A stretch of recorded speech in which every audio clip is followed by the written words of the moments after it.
ज़्यादा खा जाता है, एक सामान्य सी महिला बहुत ज़्यादा खाना लगती है, कोई कोई 1-1 किलो मिठाई खा जाता है। तब आप ध्यानते नहीं, गौर नहीं करते कि जब वो आपका आग ग्रहण करता है, कारण ग्रहण करता है, तब वो आपकी उस शक्ति को भी ग्रहण करता है जो खाना खाती। तो इस तरह से वो आपकी 10 इंद्रिया के स्पर्श, शब्द, रूप, रस आदि को ग्रहण करता है। और मनुष्य के शरीर के अंदर उसका जाने का तात्पर्य भी यही है कि जो अपने शरीर में वो आनंद लिया था वो दूसरे के शरीर में ले। लेकिन तमोगुणी और जड़त्व भाव होने के कारण वो चाहता है एकांत, वो चाहता है शांति। क्या चाहता है? एकांत और शांति। वो चाहता है कोई उसकी निद्रा भंग ना करे। एक्चुअली में हमने एक दरबार देखा, बालाजी दरबार, सब जानते हैं, सारी दुनिया जानती है। वहाँ पे आप जाते हैं, जय बाबा की, जय बाबा की, सवेरे शाम आरती होती है, जल का छींटा लगता है। जब वो आरती करते हैं तो इतना शोर उत्पन्न होता है। तो जो तमोगुण प्रधान है, जो आलस्य में रहना पड़ता है, रहता है, जो निद्रा में रहना चाहता है और जो शांति और एकांत में रहना चाहता है, जिसको हाथ लगाने से, काम करने की कहने से जिसमें चिढ़ आ जाती है, ठीक है, जो आपको क्रोधवश देखता है, ऐसी कौन कौन माताएं बहनें हैं जिनको आलस्य आता है? हाथ उठाना जरा। जिनको काम करने की कहते हैं तो काम नहीं करा जाता और बैठी रहती है, लौटने का मन करता है, एकांत में रहने का मन करता है। इससे बड़ी ताकत कोई दिखा नहीं सकता। मनु भैया ऐसे सिद्ध करते हैं। तो जितने दरबारों में, एक तो प्रेत जो है वो आपसे ज़्यादा शक्तिशाली है, आपसे ज़्यादा दिमागदार है, क्योंकि वो आपसे ज़्यादा सूक्ष्म है। जो जितना सूक्ष्म होगा वो उतना शक्तिशाली होगा, है ना। राक्षस जब सूक्ष्म होके आकाश लोक से अपने शत्रु पर वो हमला करते थे, तब राक्षस को शक्तिशाली माना जाता था। देवताओं को भी परास्त कर देते थे, क्योंकि उनमें एक विद्या थी, आकाशीय विद्या, उसके माध्यम से वो देवताओं को भी परास्त कर देते। तब ये सूक्ष्म है, हमें परास्त कर देता है। तब ये हमारे, पूरी बात सुनिए पहले। तब क्या करते हैं, हमारी जो श्रवणेंद्रिय हैं उनको इन्होंने ग्रहण किया है। और जब हम किसी भी धाम पे जाते हैं, वहाँ जोर से होता रहता है, जय बाबा की, जय बाबा की, जय बाबा की। मतलब पता हो या ना पता हो, ये शोर कानों के माध्यम से, कर्ण के माध्यम से आदमी के अंदर जाता है। तब वो जो सोना चाहता है उसको बिना बात के शोर सुनाई देता है। तब वो आपके शरीर में बल लगा के घूमने लगता है, क्योंकि उसमें कंपन आ जाता है शोर के कारण। और तब वो क्या करता है कि वो बैठा यहाँ होता है, यहाँ से उठता है, फिर सर पे आ जाता है लास्ट में, और फिर सर पे एक बार पीछे की तरफ जाता है, एक बार आगे की तरफ जाता है, एक बार दाईं तरफ जाता है, एक बार बाईं तरफ आता है। और कोई कोई तो यूं घूमता है जैसे अंदर पंखा घूम रहा, इतनी तेजी के साथ हमारे सर में घूमता है। क्या बात है। इस बात को गहरेराज को आज तक कोई नहीं जान पाया। उसको सुनाई नहीं देता है, किसको? सांप को। लेकिन बीन जो है वो ये बताती है कि ये सामने शत्रु है। इसी तरह ढोल उसका शत्रु है जो अंदर नाच रहा है। तब माताओं बहनों के सर घूमते हैं, जिनको इस तरह से वो ग्रहण कर लेता है, मन बुद्धि को भी ग्रहण कर लेता है। फिर हम सोचते हैं अरे बालाजी में भूत निकलते हैं, कुछ ना निकलता, पसीना भी ना निकलता उसका। ठीक है, पहली बात तो ये भूत ही नहीं है। हे जीव भूतो, हे प्राणी मात्रो, मैं आप सबको प्रणाम करता हूँ। हे मनुष्यों, संसार में, जगत में जितने जीव भूत हैं, भूत का मतलब होता है पंच प्रधान मानव, ठीक है। और प्रेत का मतलब वो होता है एक मरा हुआ मृत शरीर, वो, और मृत शरीर के अलावा वो आत्मा जो उसके शरीर से निकली है, ऊपर के लोकों में जा नहीं पाई। उसमें जड़त्व था, तमोभाव था, उसने शरीर घेर लिया। अब ध्यान से सुनिए, ढोल बजाते हैं 1 घंटा तुम नाच सकते हो, तुम्हारी भी क्षमता है। तुम थक गए, तुमने विश्राम किया 15 दिन, तो फिर किसी को 15 दिन आराम रहते हैं, किसी को 20 दिन आराम रहते हैं, किसी को 30 दिन आराम रहते हैं। उसके बाद फिर बालाजी जाना होता है। दुनिया के सभी दरबारों में यही चलता रहता है। हम सारे वहाँ जा जा के थक लेते हैं, हमारी चीज़ें कदापि कटती नहीं, हमें आराम नहीं पड़ता। जिनकी कटती हैं वो सुन लो, वो 2 साल के मरीज हैं, वो 4 साल के मरीज हैं, वो 3 साल के मरीज हैं, जिसको 10 साल हो गए ना प्रेत को रहते। मनु भैया का वादा है, जिंदगी में उसको 2 साल कम से कम चाहिए उसके सिर पे हाथ रख के जप करके, और उसके द्वारा जप करा के उसको ठीक करने के लिए। तुम्हारे प्रेत को कदापि कोई नहीं निकाल सकता झटके में। तुम भूल जाओ, तांत्रिक भी एक बार क्रिया तो कर देगा, आपके अंतर में प्रेत को घुसा भी देगा अगर आपके ग्रह कमजोर हैं तो, लेकिन वो निकाल नहीं सकता एक बार रमने के बाद उस तत्व के। और इसी तत्व का सहारा लेकर लोग घूमते रहते हैं, दर दर ठोकरे खाते रहते हैं, आवाज का पता नहीं। तब एक बात और, वो मीडिया के सामने मैं कान पे जाके भी बता सकता हूँ और लोग यहाँ को झुला के करके दिखा सकता हूँ, क्योंकि मनु भैया को करके दिखाने की आदत है। और तकरीबन चैनल जो है भारत के जीएनएन शनिधाम के अलावा या जीएनएन न्यूज के अलावा या स्वच्छ खबर के अलावा जितने भी चैनल हमें झूठ का प्रसारण तो करते हैं, सत्य का प्रसारण कदापि उनसे होता नहीं। यूं समझो जैसे सत्य का नाम लेते ही उनके जड़ से लेके एडी से लेके चोटी तक पसीना आ जाता है। एक बात, वो घबराते हैं, डरते हैं, ठीक है, जैसे मनु भैया से सभी डरते हैं ऐसे वो भी डरते हैं बेचारे। आपको पता नहीं है सत्य बोलने पर बरादरी से बाहर निकाल दिया जाता है। आपके जीएनएन को भी बरादरी से बाहर निकाला हुआ है इन चैनलों ने। अब ध्यान से सुनिए सत्य ये है कि जब उस प्रेत को कहते हैं कि मैंने रावण की सेना बुला ली है, अब वो तुम्हें मार लगाएगी, मैंने राम की सेना बुला ली है, वो तुम्हें मार लगाएगी, तब वो लोटपोट होने का, कूदने का, उछलने का पूरा ढोंग करते हैं। तब उन पे जोर कुछ नहीं पड़ता है, वो तो अपनी मर्जी से कलाबाजियाँ खाते हैं। और फिर कुछ आवाज़ आती है तो उनको पता है तुम शांत तो रह नहीं सकते, शरीरों में तुम्हें घूमना ही पड़ेगा। ये चीज़ें मैं करके दिखा चुका हूँ बहुत बार, हजारों बार, तब वही कार्य होता है। तो शब्द का उस पर प्रभाव पड़ता है। किस तरह प्रभाव पड़ता है मैंने बहुत सूक्ष्मता के साथ बताया। आप मेरे से प्रेत संबंधी एक भी क्वेश्चन पूछ सकते हो, तभी इतनी गहराई से मैं कहता हूँ कि रोग कम है और डॉक्टर दवाई ज़्यादा दे रहा है। रोग कम है, डॉक्टर आपके घर से पैसा निकाल के लेके जा रहा है, क्योंकि वो ये सोच रहे हैं कि मैं श्रेष्ठ हूँ, मैं सुपीरियर हूँ, मैंने कोट पहन के बहुत कुछ कर लिया। लेकिन उसको ये नहीं पता है एक शिवराम किंकर जी हैं, तुम दर्शन शास्त्र किताब में देख के सीखते हो। और उस दिन वो पूरी रात रोए, तब रात के 2 बजे अगस्त मुनि उनकी खिड़की से पार होकर उनके शीश पर हाथ रखकर संपूर्ण दर्शन शास्त्र ज्ञात करा गए।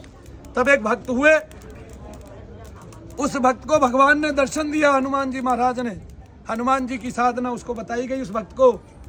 तब उस नैष्टिक बाल ब्रह्मचारी भक्त को, जिसका नाम ही राम से शुरू होता था, किसी ने कहा कि तुम हनुमान जी की पूजा करो तब तुम्हें शास्त्र ज्ञात होंगे। तब उस शास्त्र के लिखने वालों के पास तुम जाना, मिलना उनसे, तब तुम्हें वो शास्त्र पूरा ज्ञात हो जाएगा। तब हनुमान जी प्रकट हुए, हनुमान जी ने आशीर्वाद दिया और कहा जाओ उनके पास जिन्होंने शास्त्र लिखे हैं। तो जिसने जो जो शास्त्र लिखा था वो भक्त आज से 500 साल पहले सबके पास चला गया।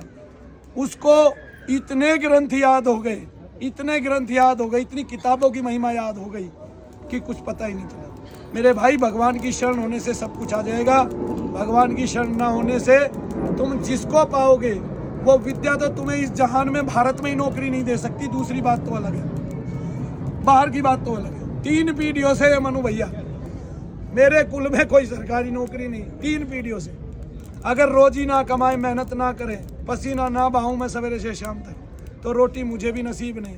तुमने दिन में 55 रुपये आ जाते थे ये कह के कि चवन्नियाँ नहीं मिलती, वे भी छीन लिए मेरे से।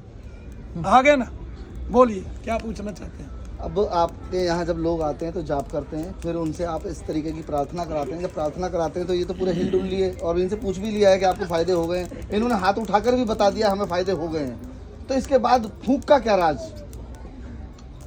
शब्द जो है अंतर में चलता है, शब्द बाह्यमुखी हो जाता है, तब बाह्य प्रवृत्ति हो जाती है।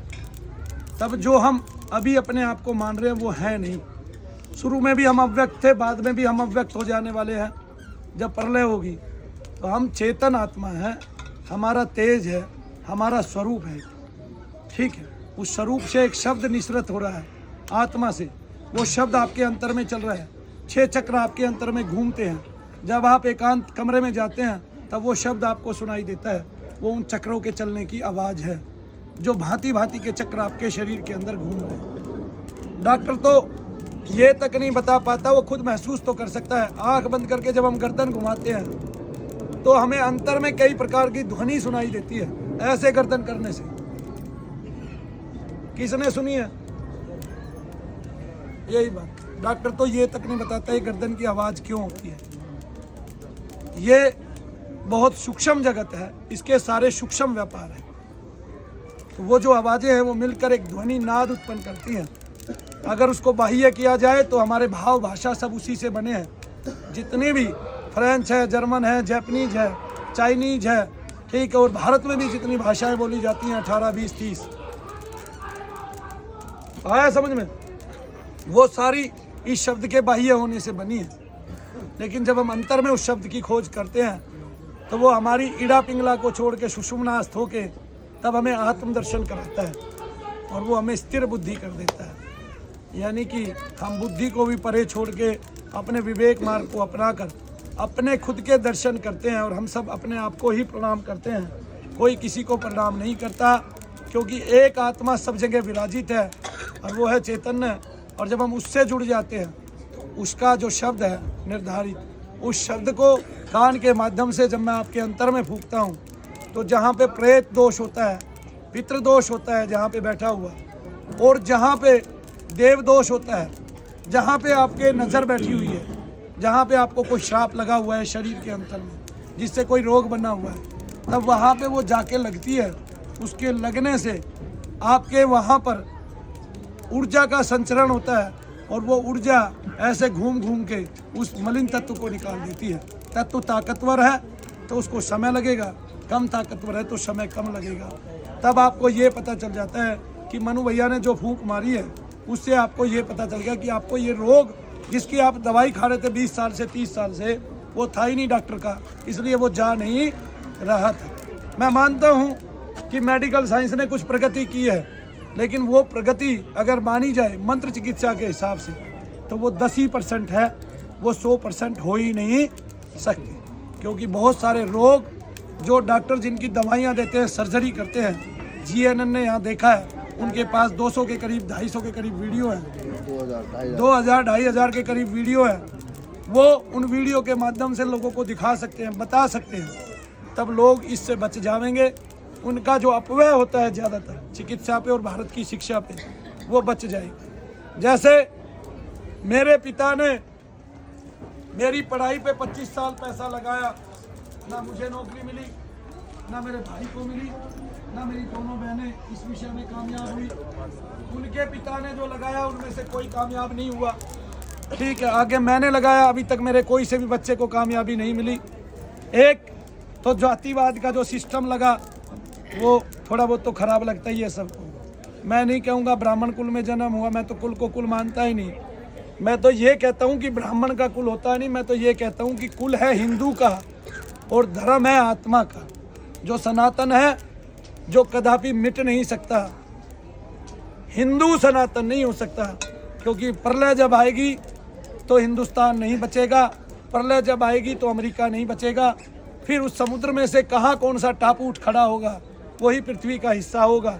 लेकिन जो आत्मा है वो अपने आधार को ग्रहण करेगी, फिर शरीर धारण करेगी और उस प्रलय के बाद भी आएगी।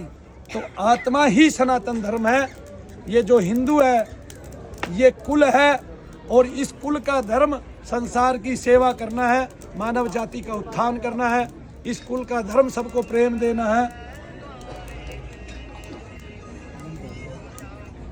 इसलिए मनु भैया की कभी किसी से पटती नहीं है, क्योंकि मनु भैया के जो विचार हैं बड़े ही सात्विक है और बड़े ही गहराई वाले विचार हैं। दूसरों के नज़रों में वो नगण्य होंगे, लेकिन मनु भैया ने तो जो सत्य को पाया है वो सत्य ही बोलेगा और सत्य को ही झांकेगा। तो प्रत्येक कुल का एक धर्म है, हिंदू कुल का धर्म है सेवा करना, अतिथि का आदर सत्कार करना, आपके पास जो विद्या है उसको प्रदान करना, आपके पास जो शक्ति है उस शक्ति से उसकी सेवा करना, आपके पास जो धनादि है उसको भी दे के उसकी सेवा करना। इसलिए आपका जो कुल है उसके द्वारे पे कोई भिक्षा के लिए अन्न मांगने आता है तो आप उसको देते हैं, अगर नहीं देते तो उसका श्राप भी आप ग्रहण करते हैं। आप तो यहाँ तक है, ये हिंदू ऐसा कुल है जिसकी जागृति थोड़ी औरों से ज़्यादा है, ठीक है। ये अतिथि सत्कार को भगवान का सत्कार मानता है। ये कुल है, मैं इसको धर्म नहीं मानता। मुस्लिम कुल है, मैं इसको धर्म नहीं मानता। उनके कुल के अनुसार उनके नीति आचरण है, हमारे कुल के अनुसार हमारे नीति आचरण है। और जो धर्म है वो सनातन है, वो आत्मा का है। उस धर्म को आप गीता पढ़ने से ही जान पाएंगे, उस धर्म को आप धारण करने से ही जान पाएंगे, उस धर्म को आप आज्ञा चक्र में देखने से ही जान पाएंगे। तो जब आंख बंद करते हैं, आंख के वापिस अंतर की तरफ में देखते हैं तो आपको आत्म दर्शन होता है, और जब आप ब्रह्मरंध्र को देखते हैं तो आपको परमात्मा का दर्शन होता है, उस ज्योति स्वरूप ब्रह्म का दर्शन होता है। और जब नजरें नीची झुका लेते हैं, ऐसे देखते हैं, तो आपको इस संसार का दर्शन होता है। और ये संसार जड़ है, मर मिटने वाला है, यहाँ रोज मरना ही मरना है, यहाँ जीना है ही नहीं। हर रोज आपकी आयु बढ़ती है, हर रोज आपकी आयु एक दिन छोटी हो जाती है। तो मेरा मानना ये है कि आप जाने से पहले तो ईश्वर की प्राप्ति करेंगे ही करेंगे। मेरा मानना ये है, आप कोई भी मंत्र जब तब तक करें जब तक उसका सुफल लेना आ जाए, और तब तक जो मंत्र का अधिवेता, मंत्र का प्राण है देवता, जब तक वो प्रकट ना हो जाए, और जब तक मंत्र जपते जपते आप शिव ना हो जाए, तब तक ओम नमः शिवाय ओम का जप करें। बोलिए जय श्री। यानी कि जो प्रार्थना